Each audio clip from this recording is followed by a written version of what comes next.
नमस्कार दोस्तों, मेरा नाम है डॉक्टर तरुण और आप सबका बहुत बहुत स्वागत है आज की इस वीडियो में। आज की वीडियो में दोस्तों मैं आपको सारी जानकारी देने वाला हूँ ब्लैक आई के बारे में, या फिर ब्लैक फंगस के बारे में, या फिर ब्लैक फ्लू के बारे में, जो कि आजकल इंडिया में बहुत ज़्यादा ये बीमारी बढ़ गई है, अभी हाल फिलहाल में ही बढ़ी है। इसके बारे में टोटल मैं आपको जानकारी दूंगा कि किन लोगों को होता है, क्या ये फैलता है एक से दूसरे को, किन किन चीज़ों से ज़्यादा फैलता है, किन लोगों को ज़्यादा इफेक्ट करता है, और इसके मेन चीज़ की क्या सिम्टम्स आपके अंदर मिलेंगे। तो म्यूकोरमाइकोसिस एक तरह की बीमारी होती है जो कि रेयर बीमारी होती है, और एक फंगस से इसका इन्फेक्शन होता है। जैसे आप जानते हैं कि वायरस अलग होता है, बैक्टीरिया अलग होता है, प्रोटोजोआ अलग होते हैं, तो इसी तरह से फंगस इन्फेक्शन होता है। ये रेयर है बट ये डेंजरस है, काफ़ी डेंजरस है। ये हमारी बॉडी के अंदर अगर आ जाए तो ये हमारी बॉडी के साइनस को, जो हमारे साइनस होते हैं, जो हमारे लंग्स होते हैं, जो हमारी स्किन है, जो हमारी ब्रेन है, इन सारी जगहों को इफेक्ट करता है। जहाँ जहाँ पे ये जाता है वहाँ पे जाके ये पूरे सिस्टम को ख़राब करता है। खास करके देखा जाए तो आँख का सिम्टम इसमें ज़्यादा मिल रहा है। जो हमारी आँख का सिम्टम है, नाक का सिम्टम है, ये ज़्यादा मिल रहे हैं। तो ये एक से दूसरे को नहीं फैलता है। जनरली देखा जाए ये पर्सन टू पर्सन या पर्सन टू एनिमल नहीं फैलता है, बट ये डायरेक्टली किसी चीज़ के कांटेक्ट में आने से, जहाँ पे वो पड़ा हुआ है और वो हमारे कांटेक्ट में आ जाए, तो उसकी वजह से हमारी बॉडी के अंदर आ जाता है। चाहे वो मिट्टी हो, कोई सड़ा हुआ खाना पड़ा हो, कोई गंदी जगह हो, चाहे सड़ा हुआ खाना मीन्स के चाहे वो ब्रेड से वहाँ पे मिला हो, या फिर कोई खाद जो होता है, तो वहाँ पे भी उससे इन्फेक्शन ये फैल सकता है। खास करके किन लोगों में ज़्यादा फैलता है? जो लोग, यहाँ पे मैं 4-5 पॉइंट्स बताऊंगा, उन लोगों के अंदर सबसे ज़्यादा फैलता है। सबसे ज़्यादा जिन लोगों की इम्यूनिटी लो है। इम्यूनिटी लो किस वजह से हुई है? कि पेशेंट कई दिन से स्टेरॉइड ले रहा था। सबसे पहली चीज़, पेशेंट कई दिन से स्टेरॉइड की थेरेपी ले रहा था। खास करके देखा जाए तो कोविड वाले पेशेंट्स में भी सारी चीज़ देखने को मिलनी कि वो पेशेंट स्टेरॉइड की थेरेपी ले रहा था। सेकंड, जिन लोगों का ऑलरेडी इम्यून सिस्टम लो है, इम्यून सिस्टम लो हुआ है इम्यूनोसप्रेसिव थेरेपी की वजह से। इम्यूनोसप्रेसिव थेरेपी की वजह से होती है। एलोपैथी में बहुत सारी मेडिसिन इस तरह की होती हैं जो कि हमारे इम्यून सिस्टम को सप्रेस कर देती हैं, उसको दबा देती है, और वो अपना नॉर्मल प्रॉपर फंक्शन नहीं कर पाता है। तो ये सारी चीज़ें भी देखने को मिलती हैं जो कोविड वाले पेशेंट हैं। पेशेंट कई दिन से जो है एक्टिव नहीं है, वो व्यायाम वगैरह नहीं कर रहा है, क्योंकि ये सारी चीज़ देखने को मिल रही है जो पेशेंट कोविड वाले हैं या फिर जो पोस्ट कोविड है, जिनका कोविड ठीक हो चुका है, तो उनको लंबे समय तक स्टेरॉइड लेने पड़ते हैं। इम्यूनोसप्रेसिव थेरेपी भी कई बार लेनी पड़ती है, और उनको वेंटिलेटर पे भी रहना पड़ता है, और आईसीयू वगैरह में रहना पड़ता है। खास करके जो सबसे ज़्यादा हाई रिस्क इस बीमारी में देखा गया है, जो पेशेंट डायबिटिक हैं, जिनको शुगर हाई रहती है, तो ऐसे पेशेंट्स के अंदर ज़्यादा ये चीज़ देखी गई है कि उनके अंदर इस तरह का इन्फेक्शन होने लगा है, ब्लैक फंगस का इन्फेक्शन उनको होने लगा है। ठीक है, तो जनरली मैंने आपको बता दिया कि एक से दूसरे को नहीं फैलता, लेकिन जो कोविड के अलावा और भी पेशेंट हैं, ये उनको भी फैल सकता है। ऐसा मत मानिए कि जो कोविड वाले हैं, जो पोस्ट कोविड वाले हैं, केवल ही उनको फैलेगा। अगर इस जगह पे फंगस पड़ा हुआ है और मैं बिल्कुल फिट हूँ, नॉर्मल हूँ, बट मेरी इम्यूनिटी थोड़ी लो है, डायबिटीज़ है, बट मुझे कोविड नहीं है, तब भी अगर मैं उसके कॉन्टैक्ट में जाऊँगा तो ये बीमारी मुझे भी हो सकती है। ठीक है, तो कोविड है या नहीं है, उससे आप इसमें ज़्यादा चिंता मत कीजिए। मेन कहानी सारी यहाँ पे इम्यूनोसप्रेसिव थेरेपी की है, स्टेरॉइड की है। पेशेंट की इम्यूनोसप्रेशन हो चुकी है, मतलब उसका जो इम्यून सिस्टम है वो ठीक से फंक्शन नहीं कर रहा है। पेशेंट की रोग प्रतिरोधक क्षमता काफ़ी कम है। अब उसका कारण चाहे कोई भी हो, चाहे कोविड हो या फिर और कोई थेरेपी हो। मेन बात आती है कि इसके अंदर कौन कौन से लक्षण मिलेंगे जिसकी वजह से आपको डॉक्टर से तुरंत से जाके मिलना होगा, क्योंकि ये इतनी बेकार बीमारी है कि इसमें लोगों की आंखें तक निकालनी पड़ रही हैं। अभी लुधियाना में 5 लोगों की आंखें निकाली गई हैं। हाल फिलहाल में केसेस वहाँ पे मिलने लगे तो 5 लोगों की आंखें निकालनी पड़ी हैं। तो ये जो बीमारी है इतनी ज़्यादा डेंजरस है, कई लोगों की इससे मौत भी हो गई है। तो इसके अंदर जो दोस्तों सिम्टम्स मिलेंगे, खास करके सिम्टम्स जो आते हैं वो आँख के सिम्टम इसके अंदर ज़्यादा आते हैं। खास करके हमारी जो आँख है उसके अंदर पेन होगा, उसमें रेडनेस मिलेगी, लालपन होगा, दर्द होगा, सूजन भी आएगी, खुजली भी होगी, और आँख और नाक के सिम्टम भी दोनों साथ साथ मिल सकते हैं। इसके साथ साथ पेशेंट को फेस पेन रह सकता है कि उसके चेहरे पे दर्द हो।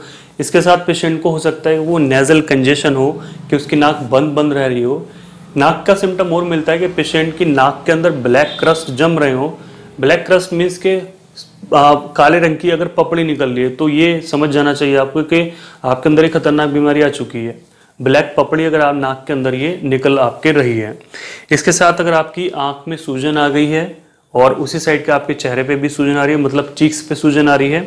इसके साथ आपको लॉस ऑफ विजन है, आपको जो है दिखना थोड़ा कम हो गया है, आंख में बहुत ज़्यादा दर्द है, चेहरे पे दर्द है, सूजन है और आपको कई बार नाक से ब्लीडिंग भी हो सकती है। तो इससे पता लगता है कि हमारा जो सिस्टम है वो अंदर से बिगड़ चुका है, हमारे साइनस में जा चुका है और वो साइनस से हमारे नाक में भी जा सकता है, हमारी आंख में भी जा सकता है, हमारे ब्रेन में भी जा सकता है। ब्रेन में जाने के बाद ये ऑप्टिक नर्व को भी डैमेज कर रहा है, जिसकी वजह से हमारी आंख पूरी खराब हो रही है और सिम्टम्स ये सारे आंख के मिल रहे हैं। इसके साथ जो पेशेंट को सिस्टमेटिक सिम्टम्स होते हैं पेशेंट के, कि एक ये तो पर्टिकुलर इन्फेक्शन हो गया कि यहाँ पे है और इसकी वजह से हमें ये सिम्टम इस जगह मिल रहे हैं। एक होता है सिस्टमेटिक कि हमारी बॉडी के अंदर क्या क्या सिम्टम्स आ रहे हैं, तो जनरली वही इन्फेक्शन के सिम्टम्स आ रहे हैं। जैसे कि पेशेंट को इसमें फीवर रहेगा, पेशेंट को सर दर्द रहेगा, बुखार रहेगा, सर दर्द रहेगा, सोर थ्रोट पेशेंट को हो सकता है कि गले के अंदर उसको दर्द रह रहा हो। जीआई के सिम्टम मिलते हैं कि पेशेंट को डायरिया लगा हुआ हो और लंग्स के सिम्टम मिलते हैं कि पेशेंट को शॉर्टनेस ऑफ ब्रीथ हो, उसको सांस लेने में परेशानी हो, छोटा छोटा सांस आ रहा है। तो अगर ये सिम्टम्स आपके अंदर हैं और खास करके आंख का सिम्टम है, पोस्ट कोविड है आप और आप डायबिटिक हैं, आपकी शुगर कंट्रोल नहीं रहती है, तो आपको तुरंत से डॉक्टर से मिलना जरूर चाहिए। इसके बचाव की हम बात करते हैं तो बचाव में आपको ध्यान ये देना है, आप कोविड हैं, पोस्ट कोविड हैं या फिर आप कोई भी हैं, चाहे डायबिटिक आप हैं, तो आपको अपनी शुगर मेंटेन करनी है, आपको अपना इम्यून सिस्टम हेल्दी रखना है। खाने पीने में आपने हेल्दी फ्रूट्स खाने हैं, हेल्दी फूड खाना है, प्रोटीन वाली चीज़ें पीनी है, आप दाल पी सकते हैं, आपको अपनी शुगर कंट्रोल रखनी है। और आप अगर स्टेरॉइड थेरेपी पे हैं तो अपने आप से आप कोई भी मेडिसिन आप मत लीजिए। बहुत पेशेंट्स ने गलती की है कि वो अपने आप से स्टेरॉइड लेने लगे हैं, अपने आप से एंटीबायोटिक्स लेने लगे हैं, तो आप ऐसी गलती मत कीजिए। डॉक्टर से सलाह सही कि कितने स्टेरॉइड आपको किस समय लेना है, कितनी उसकी डोज होनी चाहिए, कितनी उसकी ड्यूरेशन होनी चाहिए, कितने दिन वो चलेगा, तो वो सारी चीज़ें एक डॉक्टर ही निर्धारित करता है। तो उन्हीं के टच में आप रहिए, तभी जाके आप इससे ठीक रह सकते हैं। अपनी जो इम्यूनिटी पावर है इसको आप बैलेंस करके रख सकते हैं। किसी गंदी जगह पे मत जाइए, कोई बेकार एरिया उस जगह पे मत जाइए।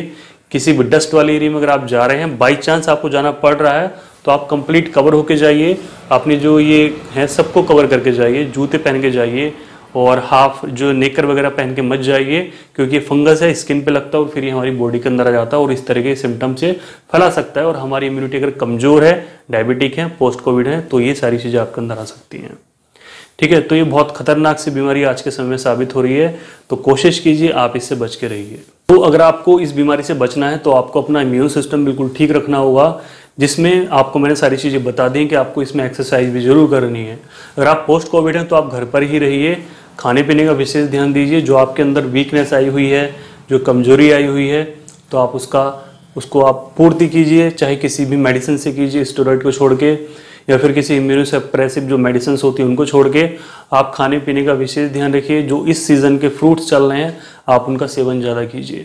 आप एक्सरसाइज कर सकते हैं, योगा कर सकते हैं, मेडिटेशन कर सकते हैं, तो आप इसको जरूर कीजिए। मेन चीज़ आती है कि बीमारी तो है, जानलेवा भी है। कोविड भी बीमारी थी, जानलेवा बीमारी है, ठीक है, कोविड अब भी चल रहा है, उसी के साथ ये बीमारी और आ गई है। लेकिन आपको इसमें ध्यान ये देना है कि क्या ये बीमारी है, कैसे फैलती है, किन लोगों को ज़्यादा होती है। ये वीडियोस जो ये बनाए जाते हैं वो इसी वजह से बनाए जाते हैं, जिससे कि आप लोग सही जानकारी लें और उससे आप बचाव कर सकें। किसी को हो गई वो अलग बात है, लेकिन इसमें बचाव सबसे ज़्यादा जरूरी है। फियर की वजह से लोगों ने एंटीबायोटिक्स खानी शुरू कर दी हैं, एंटी फंगल मेडिसिन खानी शुरू कर दी हैं ऑलरेडी। पता नहीं क्यों खाते हैं ऐसे लोग। ऐसे कमेंट्स में मैं पढ़ता हूँ कि डॉक्टर साहब हम एंटी फंगल मेडिसिन ले रहे हैं जिससे हमें बीमारी ना हो। तो ऐसे लोगों से मैं बोलना चाहता हूँ, आप अगर ये मेडिसिन यूज़ करते हैं, एंटी फंगल मेडिसिन लेंगे, स्टेरॉइड लेंगे, एंटीबायोटिक्स लेंगे, तो आप डॉक्टर के परामर्श से लीजिए। जब बॉडी के अंदर बीमारी आ जाए वो मेडिसिन तभी काम करती हैं। एंटी फंगल आप मेडिसिन ले रहे हैं जो कि फंगस को मारती है अंदर जाके, वो देखेगा कि अंदर तो कोई भी फंगस नहीं है। आप बिना बात के मेडिसिन ले रहे हैं तो वो आपके लीवर पे, किडनी पे, कई जगह के सिस्टम पे वो इफेक्ट करता है। तो आप ऐसा मत कीजिए, डरिए मत और सतर्क आप रहिए कि कौन सी बीमारी कैसे होती है। ठीक है, थेरेपी की इसकी बात करते हैं तो इसमें कंडीशन के हिसाब से ही पेशेंट को मेडिसिन दी जा रही है, ट्रीटमेंट दिया जा रहा है और एंटी फंगल मेडिसिन दी जा रही हैं। और जिनकी क्रिटिकल कंडीशन उनकी आंखें भी निकालनी पड़ रही है जान बचाने के लिए, जिनकी जान बच सकती है। ठीक है। तो वीडियो दोस्तों अच्छा लगा तो वीडियो को आप लाइक कर दीजिए। चैनल पे फर्स्ट टाइम है तो चैनल को जरूर सब्सक्राइब कीजिए और वीडियो को आप शेयर भी जरूर कीजिए। आज के वीडियो में इतना ही। Thank you so much.